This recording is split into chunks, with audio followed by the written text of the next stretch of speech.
Hello everyone, we are doing number system. Number system शुरू करने से पहले हम पिछली क्लासेस की अपनी स्टडी को रिकॉल करते हैं। तो रिमेंबर करो, क्लास 6th में हमने क्या पढ़ा था?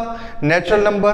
क्लास 6th में ही हमने क्या पढ़ा था? Whole number. उसके बाद जैसे ही हम क्लास 7th में आए तो क्या पढ़ा हमने? इंटीजर। इंटीजर के बाद क्लास 8th में आने के बाद हमारा स्टार्ट हो गया रेशनल नंबर, और क्लास 9th में आने के बाद रेशनल नंबर भी हमने पढ़ा और इरेशनल नंबर भी हमने पढ़ा। लेकिन क्लास 10th में जैसे ही आप पहुंचे तो इन सब का हेड निकल के आता है रियल नंबर। तो इस क्लास में हम बात करेंगे रियल नंबर की, लेकिन उससे पहले हम अपनी पिछली स्टडी को रिकॉल करते हैं। तो नेचुरल नंबर क्लास 6th में क्या पढ़ा था हमने? नेचुरल नंबर को रिप्रेजेंट करते हैं, इस पूरे ग्रुप को रिप्रेजेंट करते हैं हम कैपिटल N से। क्लियर है? All the counting numbers are called natural number. तो smallest natural number is 1, 2 and greatest natural number कोई नहीं होता, बिकॉज आप सक्सेसिव 1 ऐड करते जाओ, नया नंबर आता रहेगा। ये बात रही नेचुरल नंबर की। नंबर 2 होल नंबर, जिसको रिप्रेजेंट करते हैं हम W से। होल नंबर, अगर नेचुरल नंबर को मैं 0 के साथ लिख दूं तो ये ग्रुप क्या बन जाता है? Whole number. तो स्मॉलेस्ट होल नंबर क्या है? 0। इसके बाद शुरू होता है आपका इंटीजर को हम डिनोट करते हैं Z से। ठीक है, लेकिन इंटीजर 3 तरह के होते हैं। इंटीजर 3 टाइप्स के होते हैं। नंबर 1 जीरो इंटीजर, नंबर 2 मतलब negative integer, number 3 positive integer. मतलब नंबरिंग आप कैसे भी कर सकते हैं। मैं कहता हूं कि positive integer, negative integer and zero integer. Clear?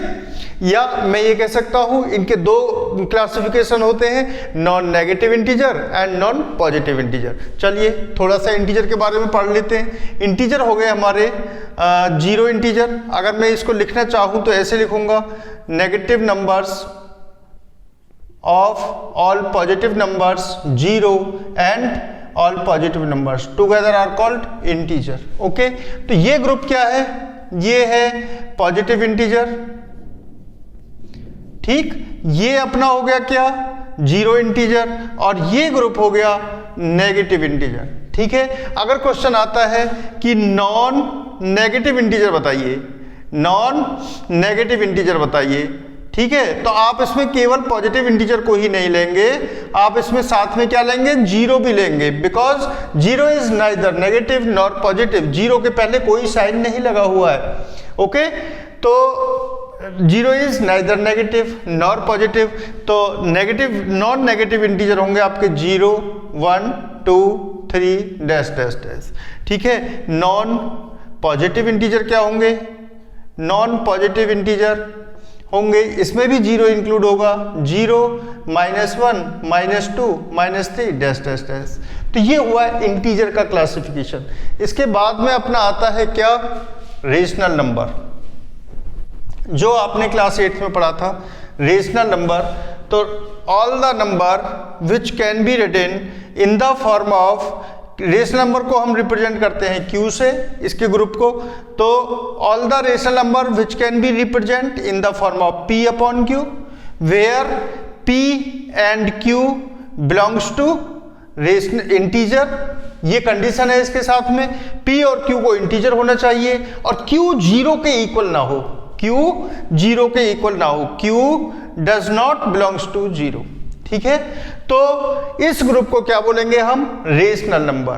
ठीक है, तो अब मैं रेशनल नंबर के बारे में बात करता हूं। तो रेशनल नंबर 2 टाइप के होते हैं,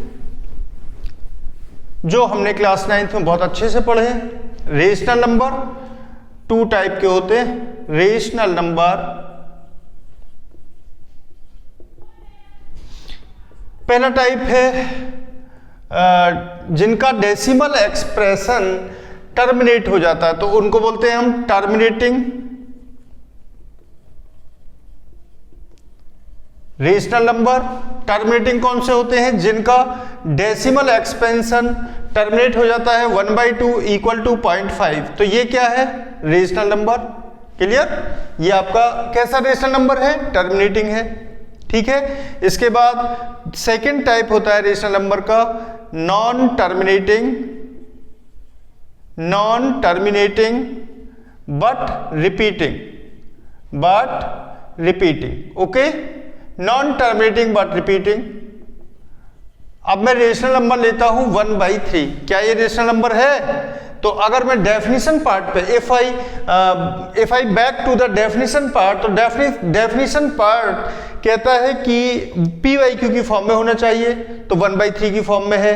पी और क्यू क्या होने चाहिए? इंटीजर। तो यहाँ 1 भी इंटीजर है, 3 भी इंटीजर है। इट मीन्स ये रेशनल नंबर है। Q is not equal to 0, Q equal to 0 नहीं है। 1/3 का अगर मैं डेसिमल एक्सपेंशन करूं तो क्या आएगा? 0.333। मतलब ये टर्मिनेट कभी नहीं होगा। क्या होगा? ये रिपीट होता चलेगा। इसको रिप्रेजेंट करने का दूसरा तरीका क्या था? हम 3 के ऊपर क्या लगा देते हैं? बार। क्लियर? ये हम 9th में पढ़ चुके हैं खूब ढंग से। 0.3 के ऊपर बार लगा दिया, तो ये हुआ रेशनल नंबर का टाइप। क्लियर है? इससे आगे अब इससे नेक्स्ट जो स्टेप है हमारा वो है इरेशनल नंबर।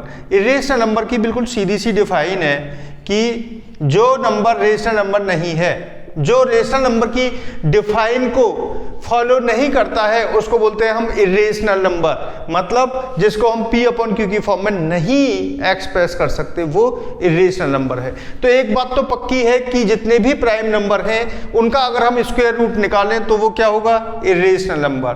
ठीक है। इरेशनल नंबर का डेसिमल एक्सपेंशन ना तो टर्मिनेट ही होता है ना ही रिपीट होता है। ठीक है। √2, √3, √5 ऑल आर इरेशनल नंबर। ठीक है। और दूसरी बात, इनके जितने भी ऑपरेशन इरेशनल नंबर के रेशनल नंबर के साथ होंगे, रिजल्ट हमें इरेशनल ही मिलेगा। ये दूसरी प्रॉपर्टी है इरेशनल की। Okay. Representation on number line class 9th में हम पढ़ चुके हैं, उसकी जरूरत नहीं है हमें यहां कराने की। Representation on number line. Okay. तो ये बात हुई हमारी rational number and irrational number की। ठीक है।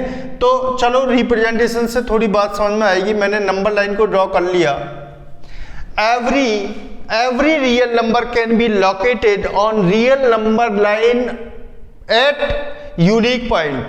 ठीक है। इस रियल नंबर लाइन पर किसी भी एक यूनिक पॉइंट पर एक रियल नंबर को हम रिप्रेजेंट कर सकते हैं। ठीक। मैं रिप्रेजेंटेशन करता हूं किसकी? होल नंबर की। 0 से स्टार्ट करूंगा। 1 2 3 4 5। अगर मैं इंटीजर की कर रहा हूं तो -1 लेफ्ट साइड में, -2 -3 डैश डैश डैश। ओके। तो ये हमारा देखो इंटीजर पूरा यहां रिप्रेजेंट हो गया। All integers are rational number. सारे इंटीजर रेशनल नंबर होते हैं। ठीक है। अब मैं कहूं कि 1/2 रिप्रेजेंट करना है तो 1/2 कहां आएगा? यहां आएगा 1/2। 0 से 1 के बीच मैंने हाफ कर दिया, ये 1/2 हो गया। ठीक है। 1/3 की बात करें तो 1/2 कितना है आपका? 0.5। 1/3 कितना था? 0.3। तो ये कहां पड़ेगा? यहां पड़ेगा। क्लियर है? इरेशनल नंबर है 1/3। अब थोड़ा सा हम रिकॉल करते हैं कि हम इरेशनल नंबर को कैसे रिप्रेजेंट करते थे। ठीक है। इरेशनल को मान लो हमें रिप्रेजेंट करना है, ये 1 यूनिट ले लिया हमने। √2 को रिप्रेजेंट करना है तो यहां हमने 1 यूनिट ये ले लिया, इस पर एक परपेंडिकुलर डाला 1 यूनिट का। 1 यूनिट ये परपेंडिकुलर हो गया। ठीक है। ये इसका हाइपोटेनियस हो गया। तो पाइथागोरस अगर मैं लगाता हूं तो हाइपोटेनियस की वैल्यू कितनी आती है? b² plus p² gives me hypotenuse √2। तो ये वाली जो लाइन है ये क्या है? ये है आपका √2 की वैल्यू, √2 की लेंथ। इसको अगर मैं इस लाइन को पूरी को यहाँ नीचे गिरा देता हूं तो √2 कहाँ आएगा? यहाँ आएगा। ये पॉइंट हो गया आपका √2। तो in this fashion we represent the irrational number on real number line. Clear है? अब थोड़ा रियल नंबर की बात कर लेते हैं। तो real number, all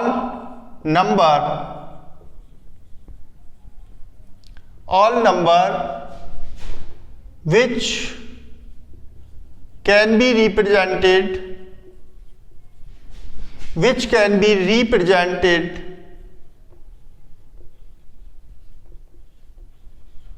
or by unique point on real number line, on real number line, ठीक है, आर कॉल्ड रियल नंबर। तो रियल नंबर से पहले जितने भी नंबर्स की हमने बात की है सारे रियल नंबर होते हैं, लेकिन it not necessary that all real number is irrational, because real number में क्या होते हैं, रेशनल नंबर भी होते हैं। तो हम ये नहीं कह सकते कि सारे रियल नंबर इरेशनल ही होते हैं, सारे रियल नंबर रेशनल ही होते हैं, क्योंकि वो ग्रुप है वहां रेशनल भी है इरेशनल भी है, ओके। लेकिन सारे इरेशनल नंबर रियल नंबर होते हैं, सारे रेशनल नंबर रियल नंबर होते हैं। मतलब जिस भी नंबर को हम रियल नंबर लाइन पर लोकेट कर सकते हैं वो रियल नंबर है। ये बात क्लियर हुई। दूसरी बात, रियल नंबर की एक प्रॉपर्टी है, the square of real number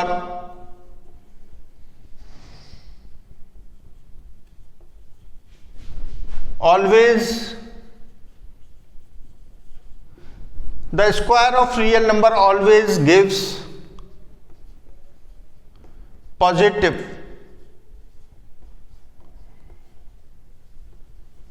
always gives positive real number। तो मैंने कहा ये प्रॉपर्टी है कि square of real number always gives positive real number, ठीक है। तो किसी भी रियल नंबर का स्क्वायर अगर हम करते हैं तो वो पॉजिटिव रियल नंबर देता है, ठीक। जैसे मैंने -2 का स्क्वायर किया तो क्या आया 4, ठीक है। तो -2 क्या है, रियल नंबर है।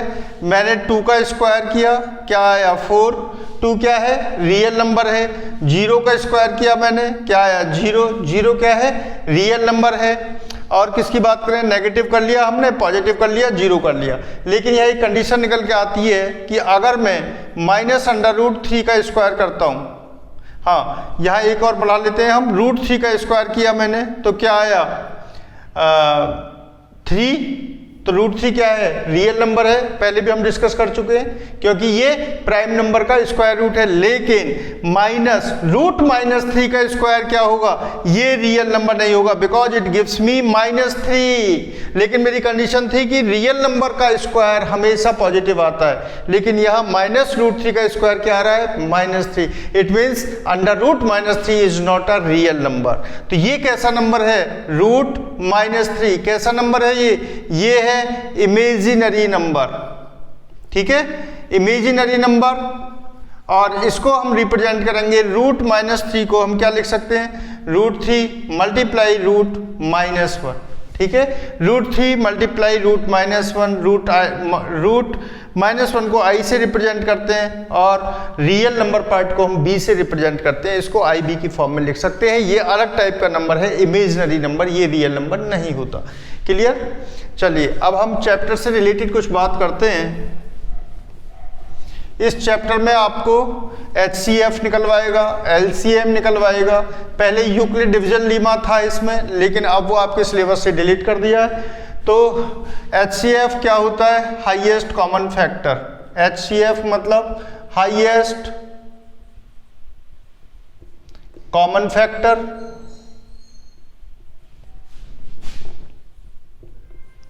Highest common factor. LCM क्या होता है, लोएस्ट कॉमन मल्टीपल, ठीक है, lowest common multiple, highest common factor. कैसे निकालते हैं, पहले प्राइम फैक्टर कराएंगे, चलिए इसको निकालना बताते हैं आगे।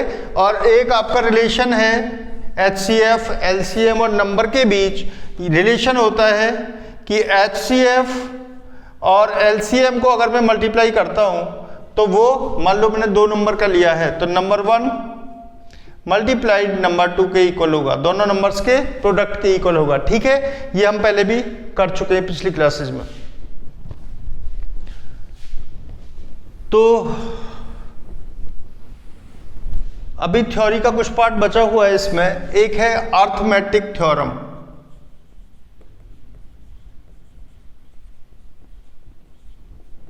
दो तरह के नंबर मैंने बताए आपको, एक होता है प्राइम नंबर, एक होता है कंपोजिट नंबर। प्राइम नंबर कौन सा होता है? जिसके एग्जैक्टली 2 फैक्टर होते हैं 1 एंड नंबर इटसेल्फ। और कंपोजिट नंबर क्या होता है? जिसके 2 से मोर देन 2 फैक्टर होते हैं। जैसे 4 के कितने फैक्टर हैं? 1 है, 2 है और 4 है, 3 फैक्टर हो गए। लेकिन 2 के कितने फैक्टर हैं? 1 एंड 2। 3 के कितने फैक्टर हैं? 1 एंड 3। तो 2 और 3 क्या है? Prime number. 4 कैसा नंबर है? Composite number. ठीक है, तो अरिथमेटिक थ्योरम कहती है कि every composite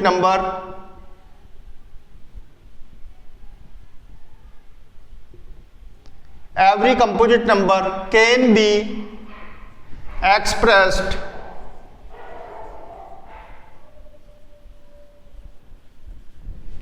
as the product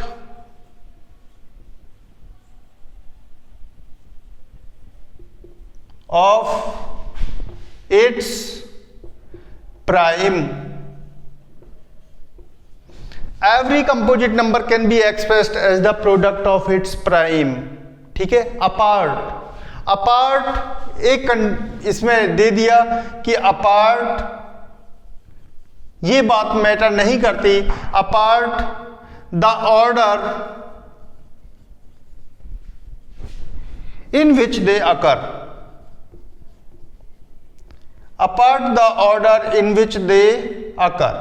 okay, तो अगर मैं बात करूं 4 की, तो 4 को मैं एक्सप्रेस कर सकता हूं 1 इंटू 2 इंटू 2, 1 और 2, 1 इंटू 2 इंटू 2। ठीक है, तो 2 इंटू 2 के फैक्टर में मैं इसको लिख सकता हूं, ये क्या हुए? प्राइम नंबर्स का प्रोडक्ट। ठीक है, और ये यूनिक होगा। मैं बात करता हूं किसकी? 12 की। 12 को मैं कैसे लिख सकता हूं? 3 इंटू 2 इंटू 2, और कैसे लिख सकता हूं इसको? 2 इंटू 2 इंटू 3। ठीक है, लेकिन प्राइम फैक्टराइजेशंस में हमारे जो प्राइम नंबर हैं वो यूनिक होंगे 2 एंड 3। ऑर्डर मैंने इसको ऐसे भी लिख दिया, मैंने इस ऑर्डर को ऐसे भी लिख दिया, कोई मैटर नहीं करता है। ओके, तो ये रही हमारी अरिथमेटिक थ्योरम। ये कहती है कि हर कंपोजिट नंबर को हम प्राइम फैक्टर के प्रोडक्ट में लिख सकते हैं। ठीक है, एक और आपकी थ्योरम है जिसका बहुत ज्यादा यूज होगा। If a prime number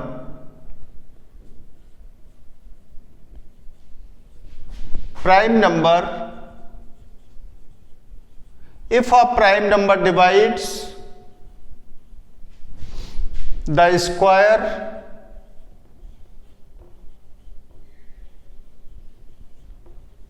of a number, मैं लिख देता हूं if a prime number p, मैंने नंबर ले लिया p। If a prime number p divides the square of a number a means a square, then compulsory है, then it also divides a। अगर वो a स्क्वायर को divide करता है तो then it also divides a, तो ये a को भी डिवाइड करेगा। कैसे? देखिए एग्जाम्पल से समझते हैं इसको। एग्जाम्पल लिया हमने 6, a क्या है हमारा? 6, a का स्क्वायर, 6 का स्क्वायर क्या है? 36। ठीक है, आप कोई भी प्राइम नंबर लेते हैं जो 36 को डिवाइड करता है। सिंस 2 डिवाइड्स 36, तो it implies that 2 also divides 6।